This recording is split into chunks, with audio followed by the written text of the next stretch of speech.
Hello everyone and welcome back to another Wizard101 video. Today, I figured it's been a long time since I've made a video either ranting or complaining about a topic, and I know that people tend to like those. And this video specifically was sparked by a thought that I had yesterday. I was just thinking about this game and playing it in general, because obviously I play it semi-frequently, you know. I'm a Wizard101 YouTuber, I have to play at least semi-frequently. And I was thinking, I asked myself a question.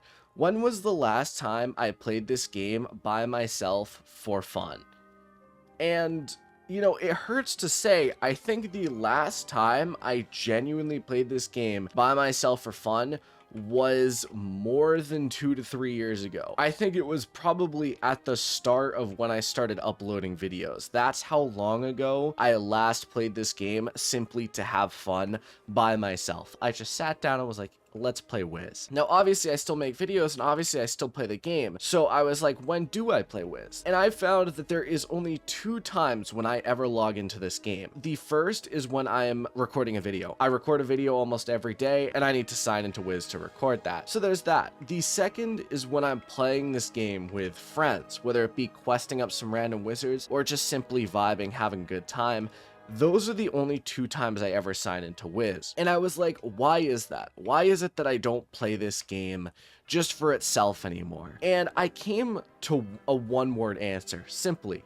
That is redundancy. Wizard101, I feel, has become incredibly redundant over the years, and today I figured why not talk about that. I want to talk about how I think personally over time KingsIsle has made this game extremely redundant, extremely bland, with a series of changes and a series of policy changes, and how I personally think this game could use a little bit of a shakeup. Now obviously I'm not hating on this game. I never make these videos with the intention to call out and harm the game in any way. I'm just a player who wants to see the game improve. So without further ado, let's get into the first topic, and that is PvE and how I think PvE became incredibly bland. Now, the reason why I'm just talking about PvE first is for a few reasons. Obviously, one, I'm a PvE player and a PvE YouTuber, which means obviously I need to talk about that first. And second, I think PvE is the main focus of this game. Now, some may disagree with me, but when KingsIsle is advertising Wizard101, I don't personally think they have PvP in mind. Obviously, they have the whole game in mind, but I think first and foremost, they're getting people to play this game for the story and for the world. Personally, I just think that's what KI is marketing towards. So to start off, let's start with combat. And this is because I think this is the most important part of PvE and how I think PvE has become redundant. So to start off, let's give some background and when I think that this all kind of went downhill, because obviously I don't think that Wizard101 was always like this. To become redundant, there had to be a time where it wasn't redundant. And when was that? We can pinpoint the exact time, I think, before Wizard101 started feeling redundant in PvE. For me, I personally think that time was 2014, Darkmoor, and the release of the 4 dungeons. Now, some people might be confused why I'm saying that, but I'll give you a few reasons. First off, around that level, that is when the game was the most challenging. You had Azteca and Chrysalis bosses who had 20,000 health and were genuinely a little bit difficult, and then ultimately you had these new 4 dungeons that all had unique and interesting bosses, with Malastare being kind of the ultimate challenge. Even today, Malastare and Darkmoor is still considered to be a bit difficult for level 100s, and there's good reason for that, because Malastare is actually quite a bit difficult. Obviously, we've learned to run the dungeon, and we've learned to do the dungeon better, but that doesn't mean that the dungeon isn't actually difficult at that level. I think that was the peak of when Wizard101 was at its prime. Now, where did it start going downhill, and why did it start going downhill? First off, I think Arc 3 was the beginning of what I consider to be Wizard101's easy era.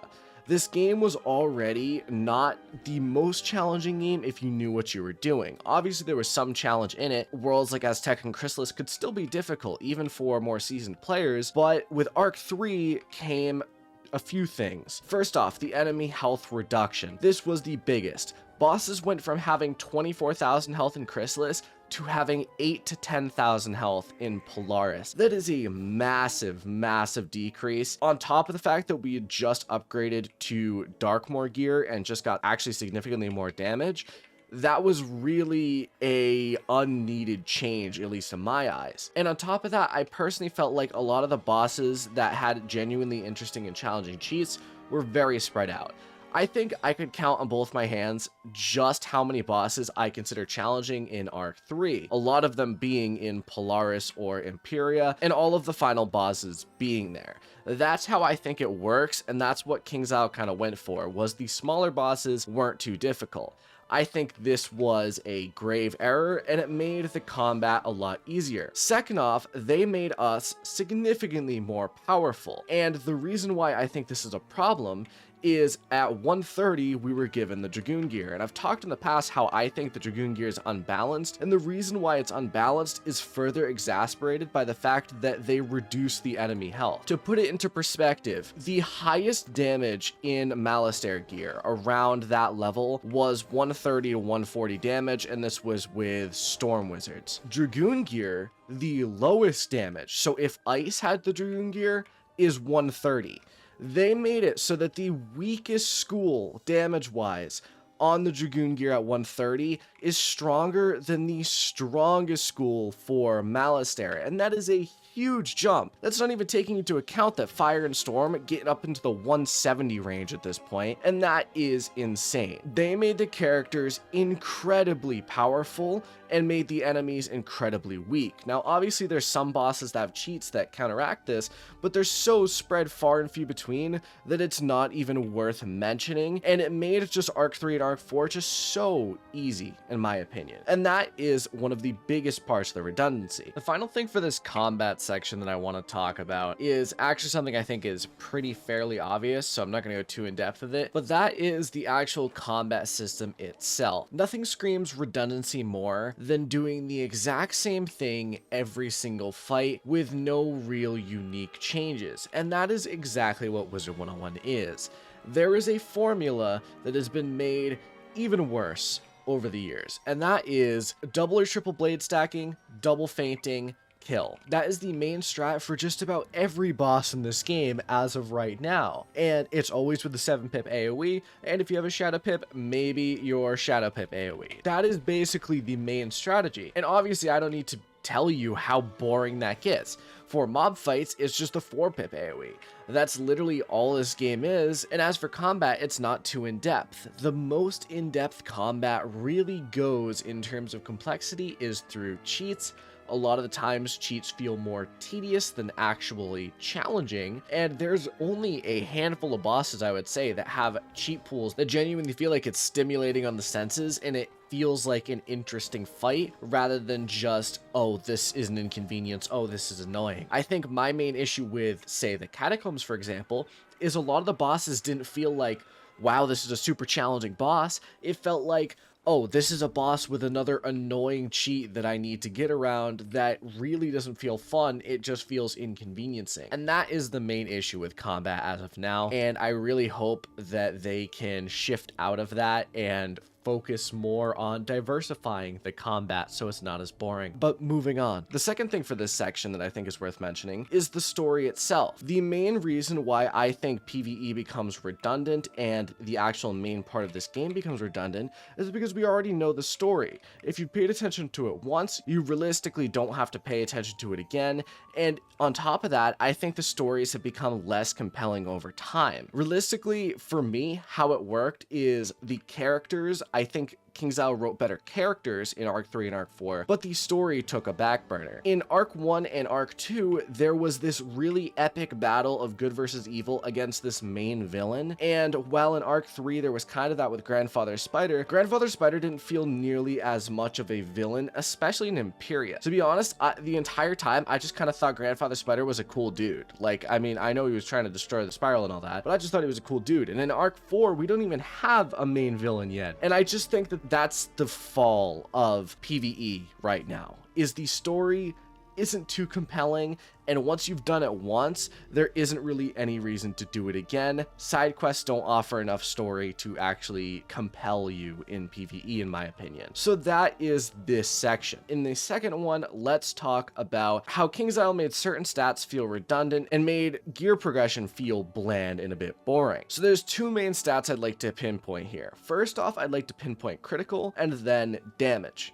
For critical, let's get into how I think they ruined it. First off, this started with the change from the old crit system to the new crit system. The absolutely egregious change that they changed to critical came a little bit later, in about 2019 to 2020, I believe. And this was what made critical completely pointless and a completely redundant stat. They made it so that critical, your percent chance of criticaling, is not based on how high your critical is overall, but your critical in comparison to the enemy's block and your level compared to them. The reason why this feels so bad and why it feels like critical is made completely pointless is I could have 800 critical right now, and my percent chance to critical on enemies in Arc 3 and Arc 4 would be the exact same as at 688. What changes is the critical multiplier. Now, the main reason why this doesn't feel as impactful is realistically because of how strong we are, we don't need that 2 times multiplier. And I think that's the biggest issue here. Critical has been made completely pointless.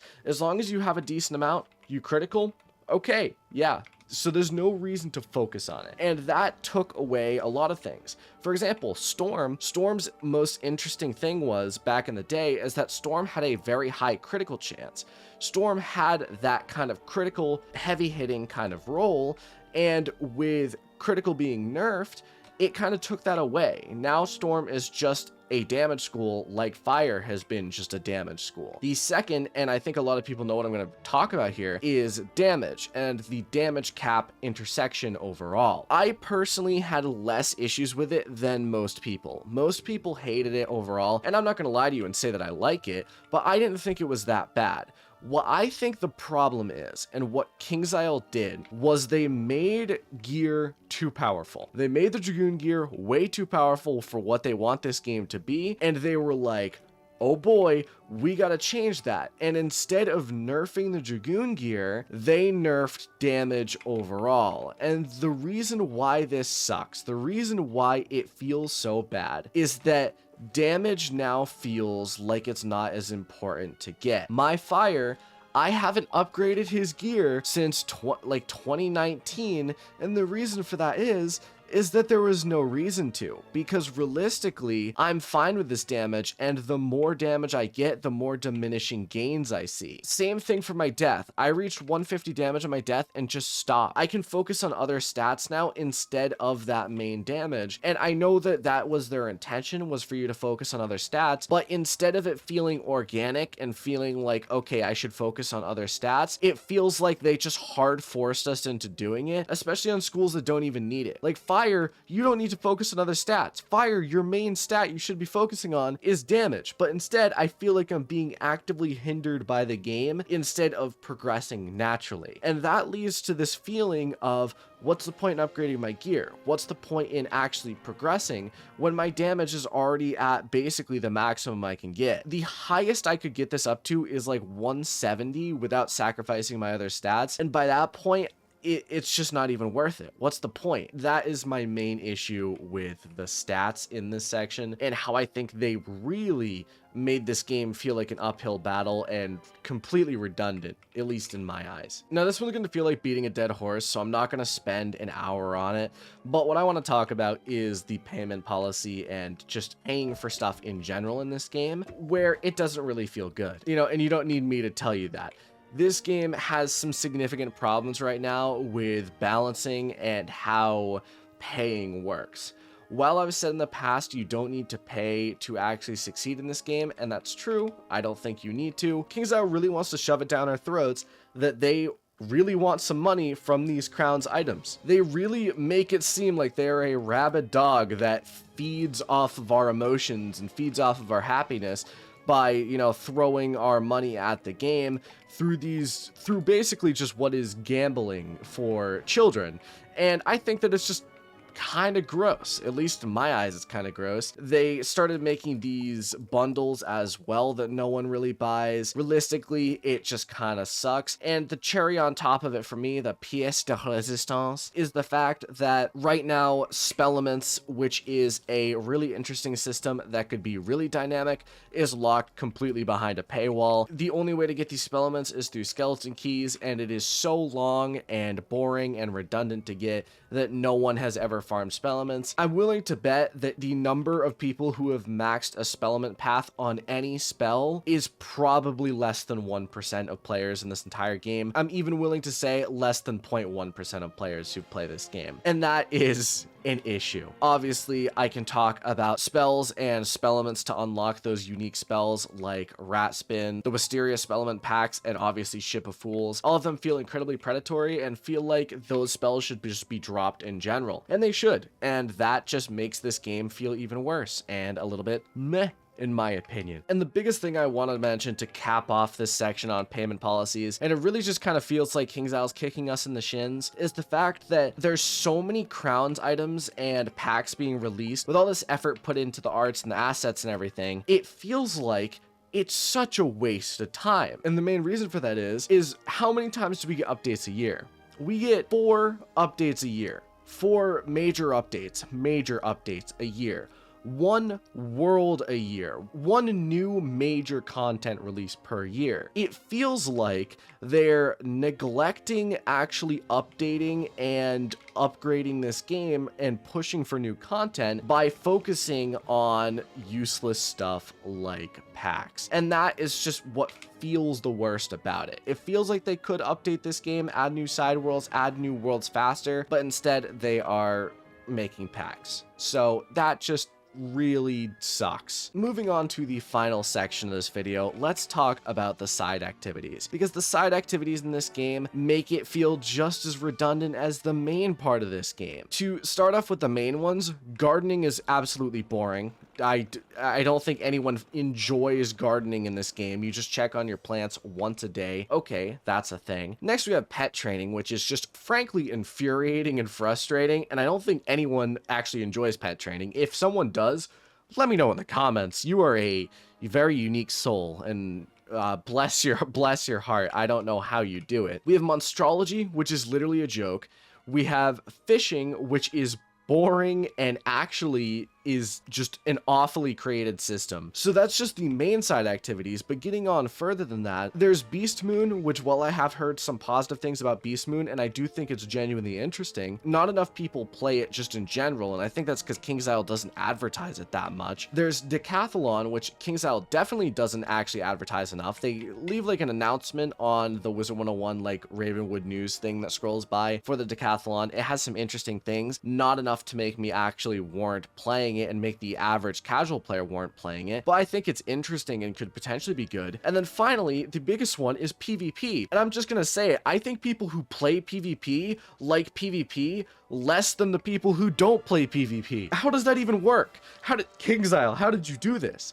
It's just so baffling to me how none of these side systems feel well created at all. I would say objectively the best one in my eyes is probably Beast Moon or Decathlon, and those, in my opinion, aren't interesting to me. I'm sure it's interesting to someone, but it's not interesting enough that I'm not gonna wake up in the morning and say, I'm logging on to Wiz, going to play some Beast Moon. I don't do that. I don't know how many people do that. If you do that, no offense to you, but that's not what I do, and I'm sure that's not what a lot of people do. So ultimately, I know I've been ranting and I need to cut this down. This video's at 25 minutes. Hopefully I can manage to cut it down. This game feels redundant right now, and that is never a title you want associated with your game. Never should you be playing a game and say, this feels bland, this feels boring, and this feels like what I've been doing the entire time. I think this needs serious changing. I think that there's so many things they could do to change it. I've made so many videos on what they could do to change it, but it's really so easy. All you gotta do,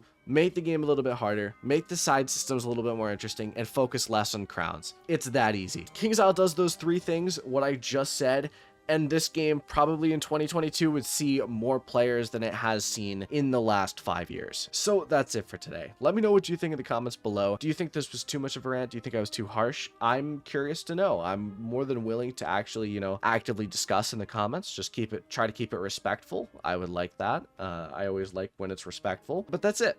Thank you all for watching. I will see you in the next video. Adios.